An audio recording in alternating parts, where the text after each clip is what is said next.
Hello, everyone. I'm Dr. Darsha, And I'm Dr. Altamash Raja, and welcome to Medicine Redefined. a podcast where we will explore the often overlooked but necessary components of health, what we consider to be the fundamentals. We will investigate topics and practices that can give you and your patients the best chance to optimize a healthy lifestyle. It's time to move the needle forward and put the health back in healthcare. Welcome to an episode of The Progress Note. In medicine, the Progress Note is a medical record that documents a patient's clinical status or achievements during their care. It typically consists of four components: the subjective data, the objective data, the assessment, and lastly, the plan. It essentially is a systematic review in a point of time. Our goals with these episodes are to highlight mainstream practices, take a deeper dive, and approach polarized topics with nuance. While advancement is always happening in medicine, rethinking data as well as our beliefs is a rare occurrence. Join us as we continue to make progress, hold ourselves accountable, and redefine medicine. All right, man. PN5. How you doing? Good, dude. I'm doing all right. How are you? Good. And for those who don't know, PN stands for Progress Note. I figure at this point we can probably start abbreviating, and those who are listening and following along, it's pretty straightforward. I'm doing well. Pretty gloomy day today, so it's just kind of feeling tired. For those who don't know, on the East Coast, it's been freezing rain, and winter is, I guess it's not even the coldest day of the year yet, but here we are. Yeah. Ready to move to the West Coast or Southeast or whenever that time comes, huh? Now, I was hoping it would snow today so it could at least feel like the holiday spirit, because for some reason this winter I'm not getting that like Christmas, New Year vibe. It's not the holiday season for me yet. So I don't know. Yeah. Hopefully next week we get some snow or something. Yeah. Are you so you're a big Christmas Day snow guy? Like, is that kind of it would be cool. It'd be cool to have it. I mean, I celebrate secularly. Mira's birthday is Christmas Eve, so typically combine it, family and stuff. But honestly, she doesn't even like her birthday on Christmas Eve because everything's closed. So it's kind of annoying, which is why it's nice to take a trip to Central America, South America, where they do Christmas pretty big there, like bigger than we do in the States. So it should be fun. Excellent. Okay, well, hopefully this year will be good. So today we have an interesting topic, man. I think this is going to be coming out just right before 2023, and we have been talking about this for quite some time, just to give people a little bit of background. And what we're going to talk about is just essentially navigating social media, really any and all platforms, because what we found for ourselves personally, but also people who come to us, is that more and more people are getting their information, and really their primary point of information is social media, whether it's Instagram, Twitter, Facebook, and really not as much anymore, really Twitter and Instagram. And that's where we get the breaking news. That's where we get everything. And so sometimes that's the only place we get the information.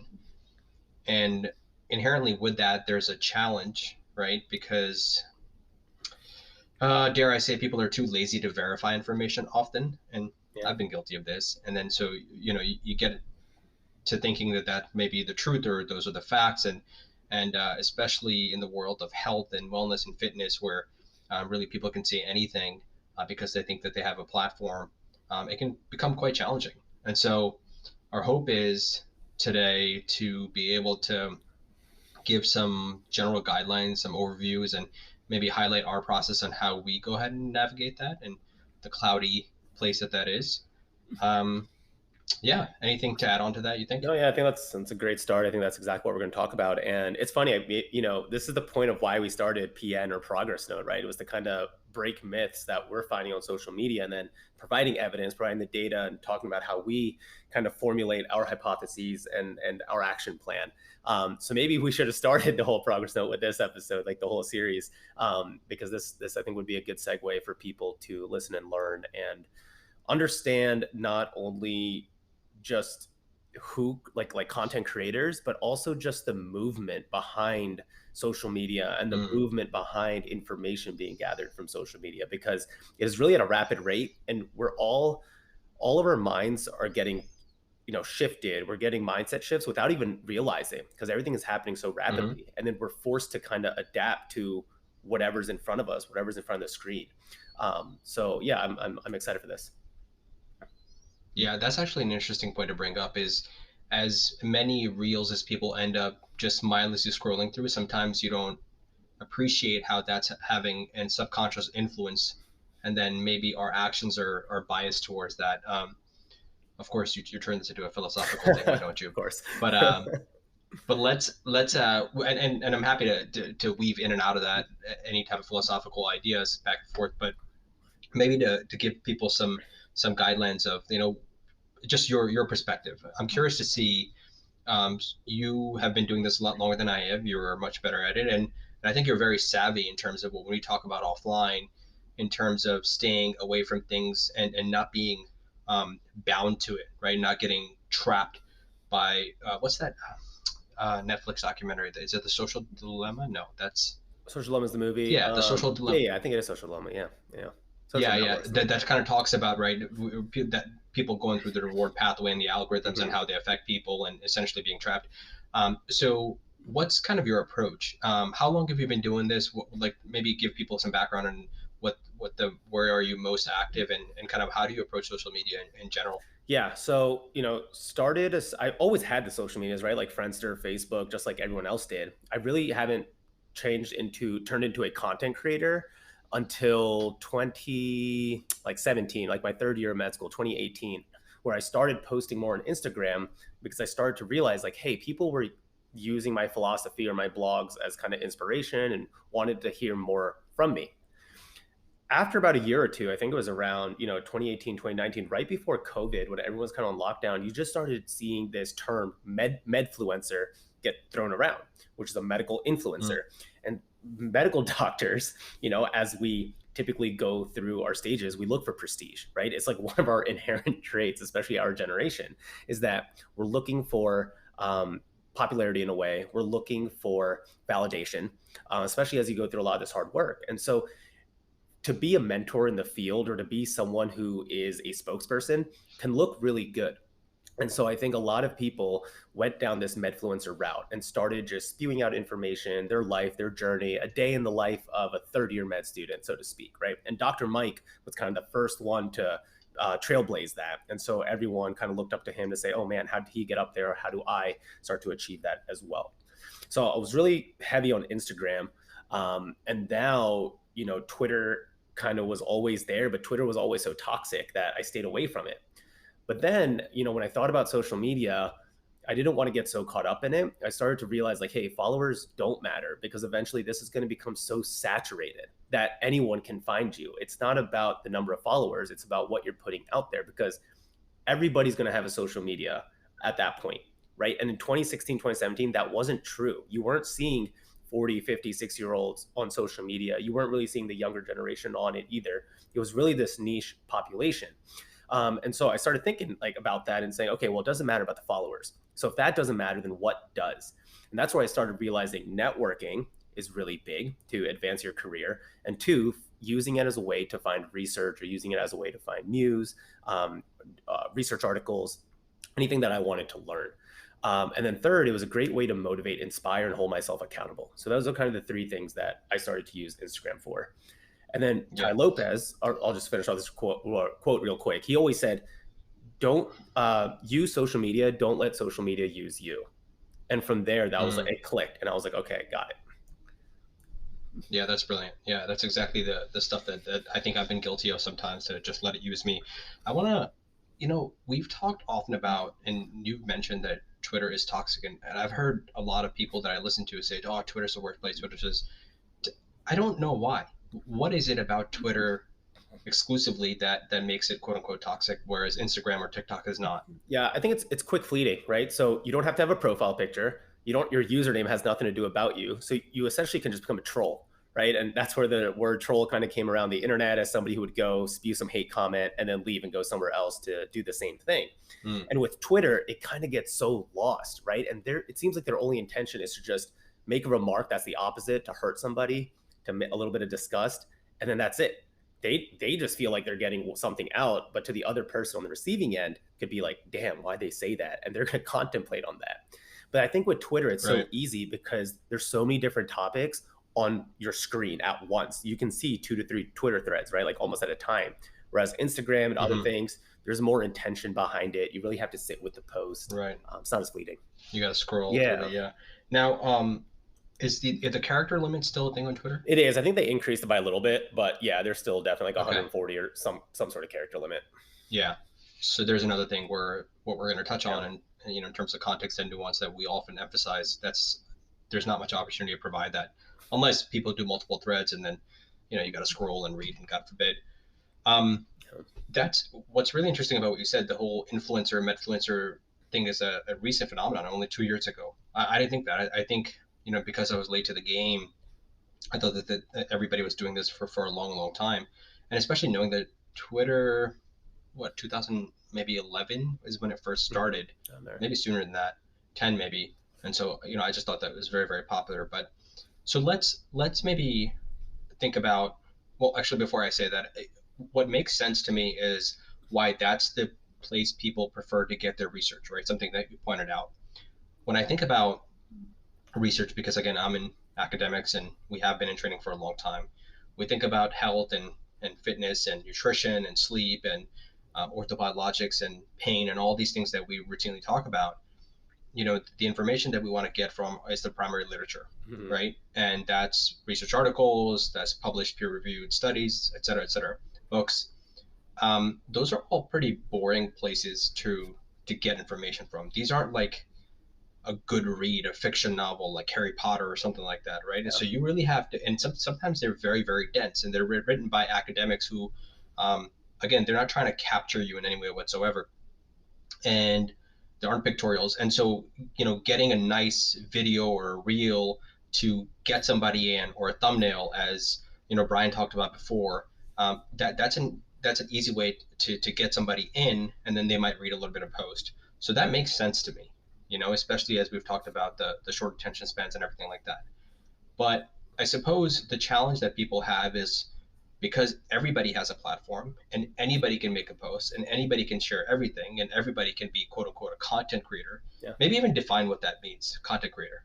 Honestly, I feel like everyone's a content creator now, right? I think the original Right. definition was somebody who was purposely making content with the intention of either making money or gaining followers, but there was a clear theme and audience behind that. Whereas now, what people are Right. saying is we're all content creators. The way the world is going, again, a little bit of philosophy and whatever, it's Web 3.0. We're all going into the screen. Our Right. lives are going into the screen. So essentially, we're all content creators. Everything we create, everything we type, it's all content at this point Mm-hmm. that AI will eventually figure out who we are and make copies or whatever. Yeah, absolutely. So how can someone who's maybe being introduced, and I think as a parent, often parents will talk about this or think about, hey, when can we give our children these devices so they can navigate social media, and how can we arm our children or somebody who's young, and what's good information, what's bad information, but maybe specifically for the purposes of things that we talk about, health and wellness and healthcare related, we can keep it focused to that. And then maybe we can branch out. Do you have some general outlines? How do you go about that, filtering through the noise to get the signal essentially? I think that's tough. It's a very nuanced topic, right? I mean, a lot of us don't mind following a lot of people, whereas some of us want to keep our follower count low. And I'm on that latter end because when you look at the algorithm, you want to follow people that you're going to be seeing more of, right? And the algorithms have even changed now to where you can follow 2,000 people on Instagram, let's say, but you'll probably still only see the same 5 or 6 people. So you have to be very intentional about what you want to see. Otherwise, the device and the platform is going to do it for you. So when I first started out, Mm-hmm. I would kind of just follow everyone and anything and see what kind of content they were producing. And at that time, there was good diversity. And I would give it a week, I'd give it 2 weeks, I'd see with the type of content, and then I was never afraid to unfollow. I'd be like, nope, this is not for me. Like I'm not getting any value out of this, so I'm going to unfollow.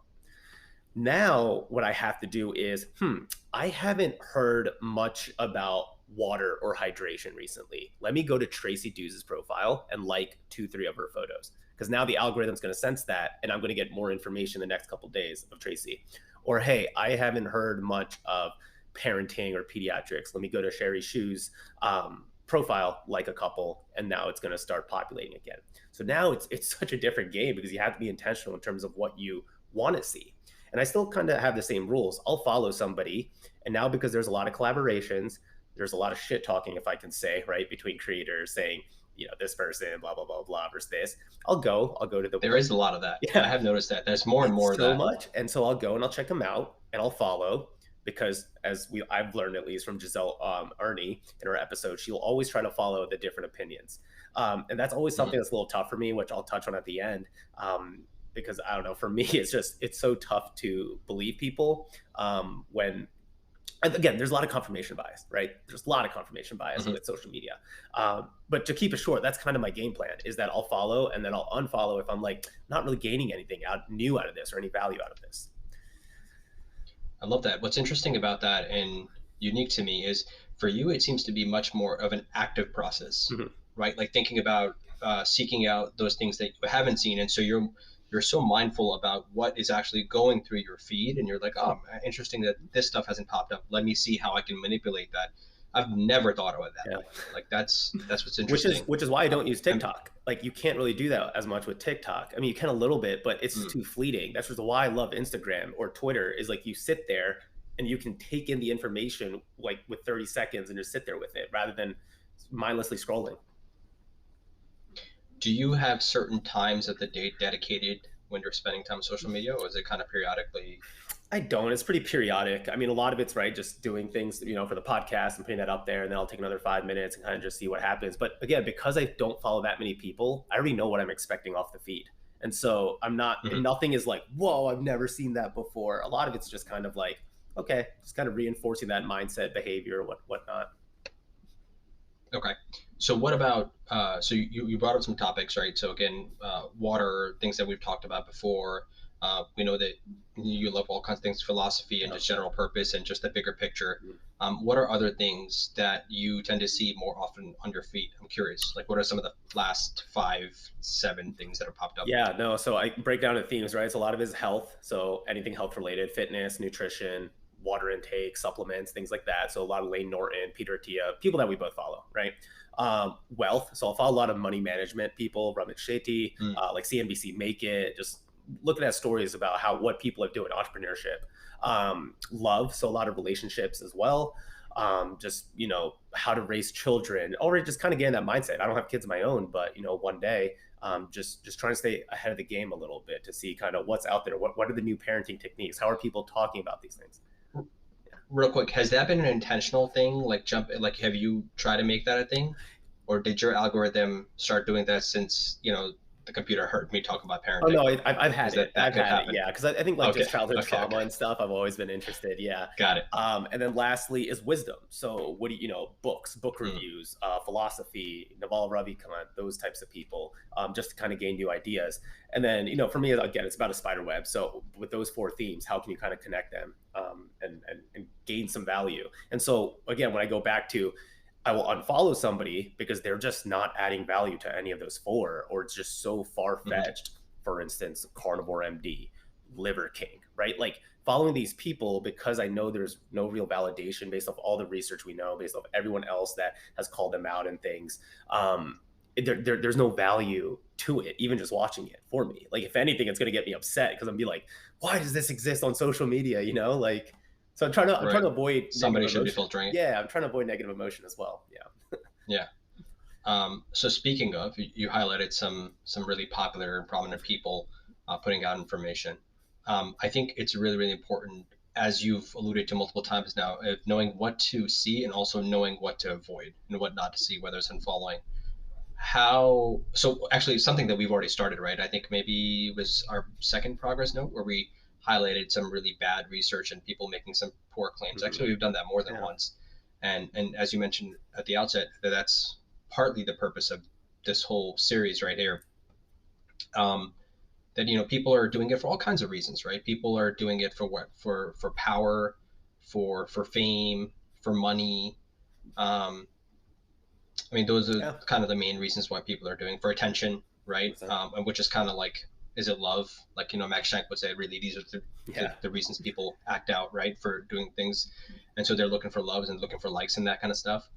And so you brought up another interesting point, is that there's more quote unquote shit talking now, and Mhm. so people are highlighting this because that gets shared more frequently than the the non bad mouthing, right, about people, especially when people name drop and call out directly. It's like, hey, did you see this about this person? That's going to go more likely to go viral too. Um, how do you filter out though? Going back to the original question, is like, okay, this is somebody to avoid. How does somebody get multiple strikes, and what's your process like? Yeah, I think I think for us it's a little bit easier, right? Because we're in the field, we're in medicine. We understand the if it's too good to be true, this doesn't really, let's look further into it. I think the other things Sure. are if it's totally like a wild idea, like you should not eat fruits, you should not eat veggies, you should only drink 1 glass of water a day or something, right? Like something Right. that's just Extreme stuff. extreme, that's just so not inherent to the way we live. It raises an eyebrow, right? And some of those things can be true, right? And this is where they try to lure you is like, and they'll constantly put posts. And I think the human mind goes, why would somebody put a post like this? Like, who in their right mind would put a post like this? So then it's like, wait, Yeah. they're putting a post on this because it has to be true. So I think that's like, Must be some yeah, there truth must to be it. some Yeah. truth to it. Like, why else would somebody do this? But then it goes back to what you were saying: fame, money, power, sex, right? Or whatever, like the four virtues that people are always trying to chase. And I think it comes down to that. So in the end, like for us, I think it's we look at a claim, we look at the comments, we see, hey, are they tagging any research? What's their feed like? What else are they posting about? Is it really just one after the other of just trying to lure people in? Or is it hey, this is like an anecdote and here's my question and I'm going to leave it open and I don't know, which is awesome. That's great. I would love to hear that rather than this is what you have to do and this is the extreme version. Yeah. I think I'll just add on a couple things to that. I mean, I think what's really important to highlight, there are really no hard and fast rules with this. I think context, something that we've talked Yeah. about time and time again, is very, very important, even with this conversation right here. And another thing to probably highlight is people make mistakes, Mhm. right? Social media isn't perfect. I mean, we say silly. I mean, I'll speak for Yeah, myself. I no, we say both silly have stuff for all the sure, for time. sure. Um, and we're wrong on here, we're wrong on our social media, and we correct ourselves, and that's one of the reasons why this is probably something that we enjoy doing, is because it's easy to kind of go back and it's time stamped, and you can say, oh, what I said before, I don't believe that. Mhm. But a couple people recently have done good posts on it. Brad Schoenfield has posted something about how to separate an expert or Hmm. from a pseudo expert. It might have been something in his story. I couldn't find it. But Lane Norton did recently share this, like 9 tenets Yeah. of of finding somebody who was Oh, like BS, actually, I whatever. haven't seen this. And Okay. I'll refer I'll refer people to, but I did write that in the 9 points really quickly. And one of them you just brought up, so number one is being extreme, right? This is the one true way to get X goal, right? This is the one way you're going to be a millionaire, right? This is how you acquire Mhm. wealth. When we know that there are multiple ways to acquire wealth, right? I mean, you've got, Warren Buffett says one way, and then there are other Right. people who are doing crypto, and you have all these kinds of methods. Some people Yeah. are doing active investing, you have real estate, you have all the kind of stuff, but I'm like, this is the way to be a billionaire. Not so much, or food, whatever. Number two, secret knowledge, right? Mhm. I have the secret that nobody else Right. knows. I won't dive too much into it because some of it's self-explanatory, but again, we'll link the post so Yeah. people can check it out. Number three, and this is probably one of my favorite ones, research claims. Studies show, quote unquote, without actually citing Yeah. studies, or citing studies that don't actually state that, right? We've talked about that Yeah. before. Or people who'll just quickly look at an abstract but not actually read the paper and realize that they just don't even understand the research, right? But Yep. just say research suggests, or just this vague, and when you ask like, what research are you talking about? I'm not the person though. Like, that being said, I'm not the person that if somebody asks me that and I can just throw out publications and public PubMed ideas off the top of my head, Right. but I have a vague idea and I can find it for you. So like, if I ever say that, I'm like, I think I came across a paper once and somebody's like, what's a paper? Like, reach out to me and I will find that for you if I've said that. Mhm. Um, so that's another interesting one that I think pseudo experts tend to do a lot, and that gets very, very interesting. Another one is invoking conspiracy, right? Like, oh, this is the reason why nobody wants to know it, and that kind of goes with the whole secret knowledge thing. Mhm. Here's another one that he talks about: appealing to anecdote, Mm. right? One of my favorite sayings from I think E.C. Sinkowski said this is, the plural of anecdote isn't data, Right. right? Right. Is, oh, this person had this happen, and we tend to see this a lot in medicine, a lot, a lot, a lot. People come to my clinic all the time, and you've probably seen this in your practice, where somebody will like, well, my aunt's cousin had this happen, Mhm. And orthobiologics is a big one for this, right? It's like, oh, they had like amniotic tissue or placental or insert whatever, or stem cells, and it works, so it must work. And that's a challenging one. Yep. Um, the next one probably makes me the angriest, and targeting vulnerable populations. Mhm. So in the world of pain medicine, we see this a lot. Yep. Again, the whole thing, orthobiologics, people who are quote unquote snake oil salesmen, right? Again, it could apply to anybody. People with autoimmune conditions who are just desperate and don't really have treatments, and people who have cancer, Yep. that kind of stuff, they throw that kind of stuff. So if you like, I can't tell you how many patients I've seen in just my young career where they will travel to just they'll fly out. Like I think of a patient right now in a clinic who's just got like all these challenging symptoms, and he's getting opinions from Johns Hopkins. He's flying out to Mayo Clinic and he's finding records and stuff, and nobody can seem to help him. But he's like willing to go. And I think about somebody like this when the traditional quote unquote medical system can't find answers for them, they're much more likely to go somewhere else, right? Mhm. And and there are a lot of reasons for that, but I'll stop there. The next one is somebody who rejects criticism. So when they are attacked, um, rather than just saying, oh, okay, well, let me consider the other point of view. It's like, no, that person's a quack or this and that, and then or you start like defaming that person who's coming at you. And then last, maybe the next one is you're building a tribe. And so again, you build following, and we've seen this happen time and time again. And social media is an easy way to do this, right? Yeah. Maybe this is where the Twitter thing comes in when Sure. you post something, you get a million likes and people comments, yes, yes, yes. I was actually seeing this morning with Henry Cavill. I don't know if you Yep. heard, he's no longer going to be Superman. Oh no, I didn't know that. Yeah. Oh, so he just announced in October that they're bringing him back for Superman, and then they got James Gunn, right? Uh, And they're writing it. They had a meeting. They're like, "Sorry, you're not going to be Superman." And so all these DC comic fans, right? yeah. This is your world. Jeez. They're like so pissed off. They're like, "Oh, James Gunn, you took away," and Yeah. it's really interesting. They're like, I'm never going to watch DC and stuff. So that's the tribe. Jeez. And then the last one, they refuse to change their views. Mm. So when they are, in the light of new information, it's like, nope, I'm actually going to dig deeper into my old beliefs. So I thought that these were Those really, are really good. I interesting. like those. Yeah. Uh, what are your thoughts about that? It's good. I do like, I think some are better than the others because I think again it comes over context and a lot of it's nuanced, right? Like when we Yeah. talk about researcher on Instagram came back, gave an apology, and was like, "Hey, I was wrong about lockdowns and mandates, and I was wrong Mm, about a lot of just this COVID stuff." And he's like, "The reason I'm coming out to say this is because not enough people are, and in order for us to progress science, we need the public trust, right?" And it's interesting because I'm all about apologies, but only if like on your next post and you keep going with whatever theme you're talking about, you still leave it open, right? When you look back at this person's post, very adamant on just like, nope, this is how lockdowns are, this is what mandates are, this is what we do about masking, and like doubling down on everything. And then coming out with an apology, I almost feel like, yeah, that's easy, right? It's about what you do after. Like that's what I'm looking at. I don't care if you apologize. I want to see what you do after. I want to see, are you, as Adam Grant will say, loose convictions loosely held, right? A lot of people say strong convictions loosely held, and Adam Grant's like, well, actually, we don't know anything about anything, so let's keep loose mm, convictions as well, and just continue to keep learning. Which is again a tough way to live because then you just don't really have an opinion. Like, how do you move forward? Um, but I think yeah, I think a lot of those are extremely accurate. But yeah, it's definitely tough in the social media world. In person, in a corporate world, definitely a lot easier to follow. But when it comes to social media, right, a lot of people are gonna be like, well, look at COVID, look at the government, I don't trust them. At least I can trust this person on social media, or why should I trust this expert or whatever? And how is he not a pseudo expert? right. So it's like, what's the gray area? Yeah. Actually, you just brought up maybe arguably one of the most important points, like absolute conviction and strong opinions and stance and how we're communicating the information. Because again, quote unquote, being an expert, right? Physiatrist, sports Mm-hmm. medicine. For me, you're a physiatrist as well, so we're specialists.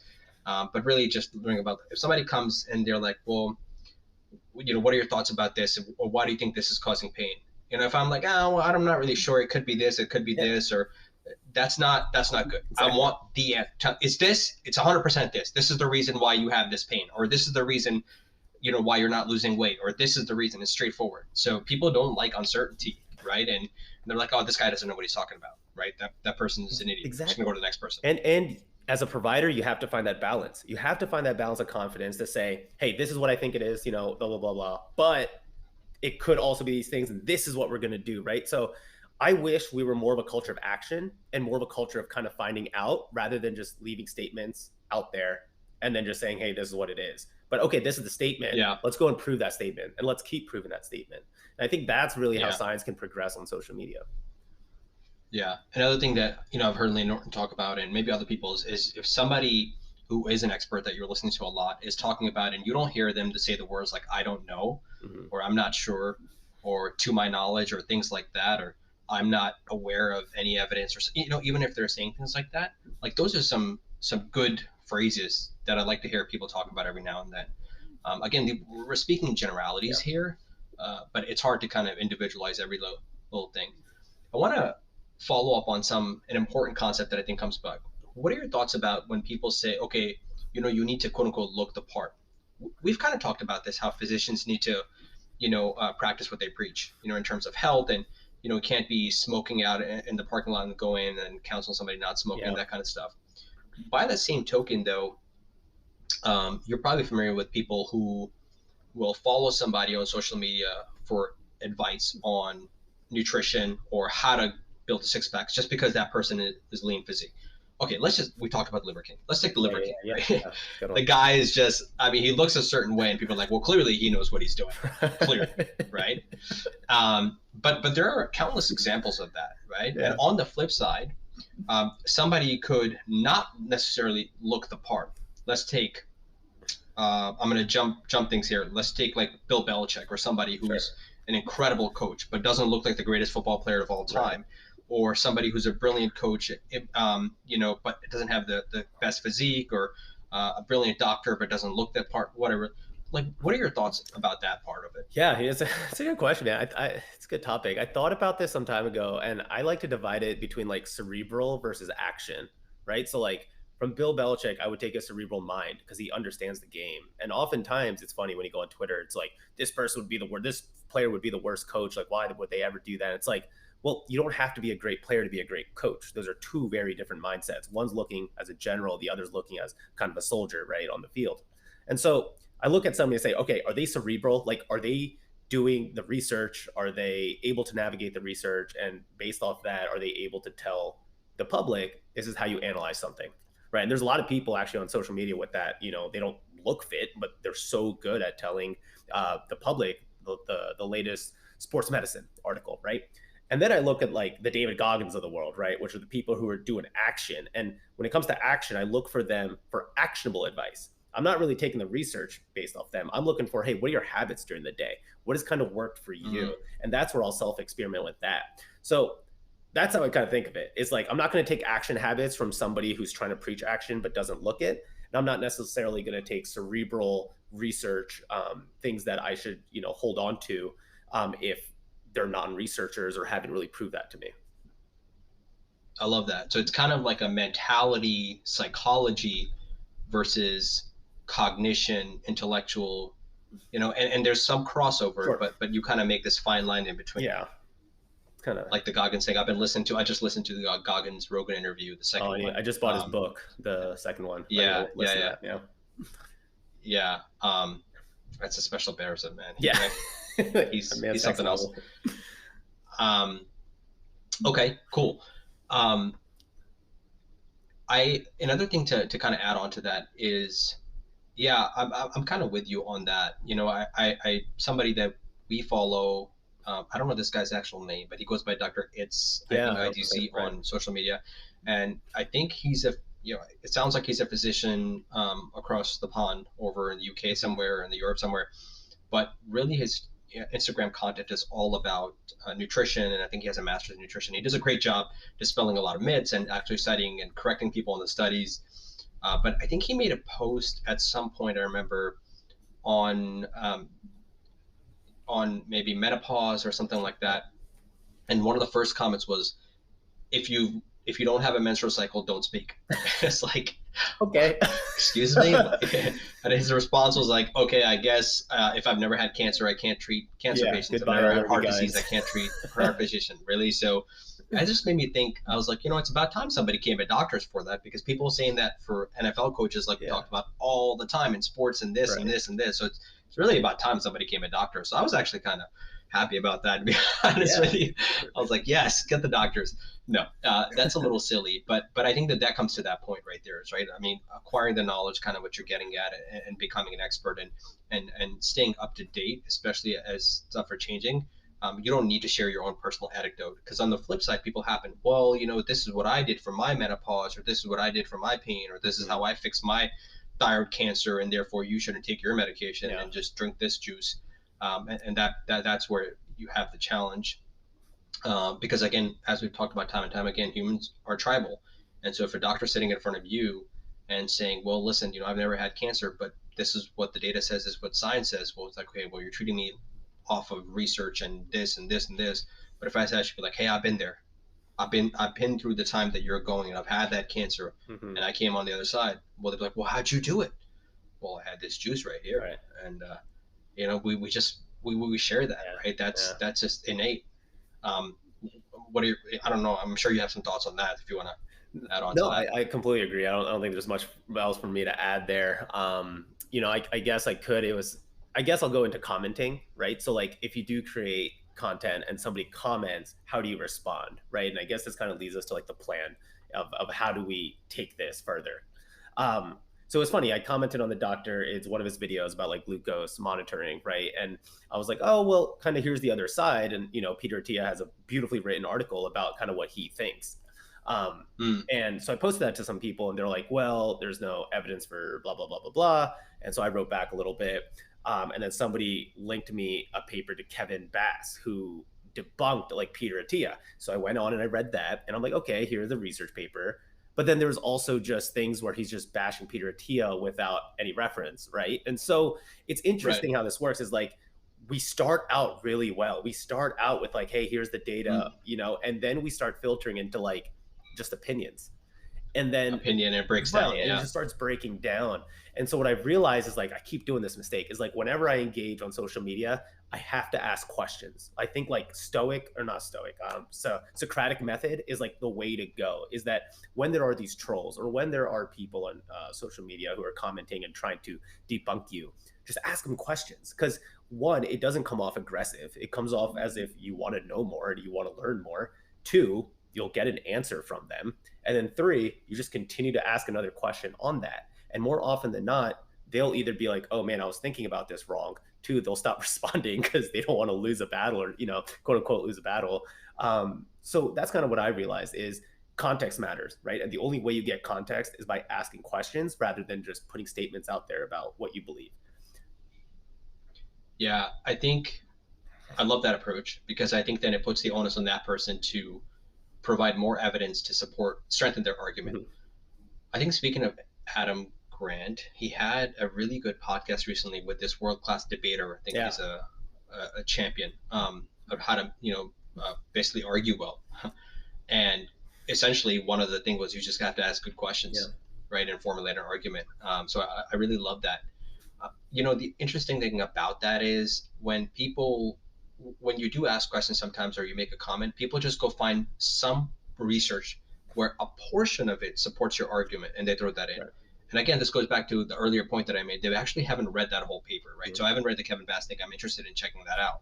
But actually, this actually happened to me recently. Again, Peter T, I'm a huge fan of him, but he recently said some stuff where I disagreed with pretty strongly. And so I went to the show notes, I looked through that, I looked some of the research articles, and there were some actually gaping holes. Mhm. Um, and at least in one or two of the studies. And so I want, but before I can kind of go ahead and point that out, I was like, I want to make sure that I'm not getting this wrong. So you reevaluate your own point of view, even if after I've like, okay, hey, this is actually incorrect. But I'm like, wait a second, but am I incorrect about this being incorrect? Which reminds me of something that you wanted to talk about is, JV's podcast, that whole All right. um, calling BS, right? Where those people who essentially their job, I don't think it's paid, so it's not Yeah. really a job, where they're this one guy, I remember him talking about, he's like, these are people's careers. So before you're calling somebody out, you check and you recheck and you recheck, and then somebody else checks your work, and you go through like 10 times and making sure before we post this or rebuttal or write a letter to the editor, we want to make sure that we're not getting these statistics wrong or things like that. Yeah. I think that is so critical. I think we're so quick to just jump and call somebody up and be like, BS, Hmm. BS, BS, wrong, liar, fake news, that we don't check, hey, am I wrong about calling this? What if Right. that does happen to me a lot. Yeah, and the other thing those people are doing, right? They're asking questions, so they're emailing whoever the author was and be like, "Hey, can I have your data?" Or, "Hey, what was your actual method for this?" Or, they're starting off with a question to get more answers to understand their own evaluation at that point. So it's beautiful, like kind of what you said. If we imagine like having a one-on-one with Peter T, or let's just say he looks at your comment and you ask that question and be like, "Hey, am I looking at this wrong?" Or like, "What are your thoughts on this?" Like that's so much more approachable and you're going to get so many more answers. And then when you're in the world of social media, other people can see that because as a content creator, you're probably going to pin that comment and put it to the top. And now other people can see them and be like, oh wow, well this approach is probably the best approach. I should just ask a question and keep asking questions. That's what it's about, right? Yeah. Asking questions for yourself, your own points of view, reevaluate or rethinking, making sure we're not getting something wrong. All right, so let's kind of bring it back home here. Bring it back to the assessment plan. So you mentioned earlier Web 3.0. We're going to live in this world. Twitter, as much as people would like to say it's going away, it's not going away anywhere. Yeah. Like it looks fine to me. Right. Same thing with Instagram, social media, Okay. Yeah. whatever it's Facebook, TikTok. It's all, and we're going to have more stuff coming up, right? Mhm. How do we continue navigating? Any closing thoughts? Anything to add on to something that we haven't touched on yet? No, I think I'll just reiterate, right? Like use social media, don't let social media use you. Be intentional with it. Look at the things that you want to learn more about. Don't be afraid to venture out if you want, but don't be afraid to unfollow. Don't be afraid to be like, "Hey, this is too much negative energy. I'd rather follow, some other folks just to get more positivity and just to learn some other things." And then again, context is key. So if you don't know something and you want to attack, take a second, take a 10-second break and ask a question instead. Get more information from them. See what they actually mean. You're going to get more answers, and then you can make a better decision. Yeah, I'll add 2 points onto that. I think because what I found is, a lot of times, as I mentioned, somebody says something, and I find myself just having a visceral reaction to it Yeah. because, I know other evidence that disagrees with that, and I'm just like, oh God, this makes me nauseous. Uh, and I'm tempted to switch off or turn it off, but I force myself to listen to the whole argument, and it's usually in a podcast format, or it could be on Instagram, social media, whatever. I'm get and sometimes I will listen all the way through, and I'm like, okay, okay, they highlighted the argument a little bit better. I can maybe think about this a little bit deeper now. But sometimes it's just like they finish the argument. I'm like, God, I just wasted 20 minutes of my time and it got no better. It actually only got worse. I am getting better at sniffing out the BS faster and faster, though. So I do think that can be trained, right? Because the other thing, as you talked about, is as we're in the field and as we educate ourselves more and more about this stuff, when somebody just comes in, you're like, okay, I've looked at this specific problem from enough lenses for long enough that I know that this can't be right, Mm-hmm. right? Yeah. Things that we already touched on today. Yeah. And the other thing I'll say is as we're thinking about following people and we're coming to the new year and we're going through that and reevaluating and making more of an active process, when people say stuff, take the totality of their points and their arguments and positions. Look at all the data. Often we fall into this trap where we just listen to a single sound bite on one podcast or a clip that was reshared 36 times on TikTok and it was taken out of context and it's coming up in our field and we're like, whoa, this person said this. This is crazy. But like, wait a second, let's go look at the source, whether it's the article that you talked about or it's the actual podcast, or it's hey, what was the conversation like? What were the 3 minutes before, like 5 minutes before, 5 minutes after, and actually read the whole thing. It takes more time to do for sure. But I think that that's how we get better at continuing having this conversation, spread good information, and honestly get better at communicating with each other. So I think that that's kind of what I'll leave people with. 100%. And I'll add one last thing that kind of comes to mind is, most of the things that people are trying to do to curate followers is adding like a little bit of that cherry on top, right? Like you should eat 33 minutes after a workout, right? Like it's the things that probably in the Mm, grand scheme of things will not matter. So if you look at something and you're like, this is kind of way off of like what would make sense to me in my daily lifestyle, well then you don't mm-hmm. need to change. You don't need to listen to those things. And if you really think about it, it's going to take more than just one or two papers to really change the way we live our change our habits in terms of making that exact change, if it is something Yeah. that's so drastic. So in the end, that probably doesn't really matter.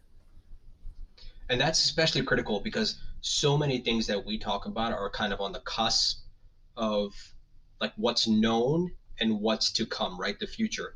Yeah. And that's a critical point for people to understand when you're living on that line or in that edge and where we're kind of pushing towards progress, that's we shouldn't just overhaul everything we already know.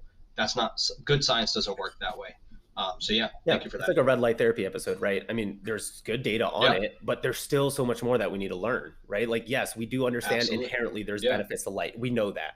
But in what way and what yeah, aspect, right? So now we're trying to add those cherries on top and trying to make it applicable to people, what joints, what time, all these things. But yeah, we put links in the show notes so that people can look at the science, look at their research. And if they want to get yeah, it because, hey, they can afford it, the placebo effect maybe, or hey, it's actually working, then by all means get it if you're not seeing negative effects. But to yeah. completely, rob your bank by yourself just because you think red light therapy might do something, and hey, it could. I don't know if that's like, the wisest choice. If we do need more data. Well, that's what it is, man. I think we always try to tell people we're still learning about this. We're still learning more. We're still learning more, and I think that's how it should be. And so hopefully people continue learning, and yeah, hopefully we do a good job at it. Cool, man. Hey, this was a fun episode. So Awesome. cool. All right, guys. As always, if there's anything that you liked and you or didn't like, always shoot us an email. Let us know, medredefined@gmail.com, or you could hit us up on social media, really on all the social media platforms that we're on, either our personal ones or just the main page. We love to hear your feedback and would be happy if you could share with somebody who you think will benefit from this. Until next time, guys. See you, dude. See ya.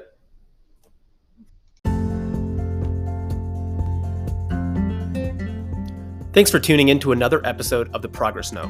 Now, if there's any health-related videos or content that you come across that you want us to validate or do a deep dive on, be sure to send it our way through our socials at medredefined or email us at medredefined@gmail.com.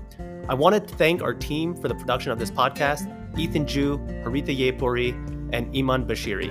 And as always, the medical disclaimer: everything in this podcast is for educational purposes only. It does not constitute the practice of medicine, and we are not providing medical advice. No physician-patient relationship is formed, and anything discussed in this podcast does not represent the views of our employers.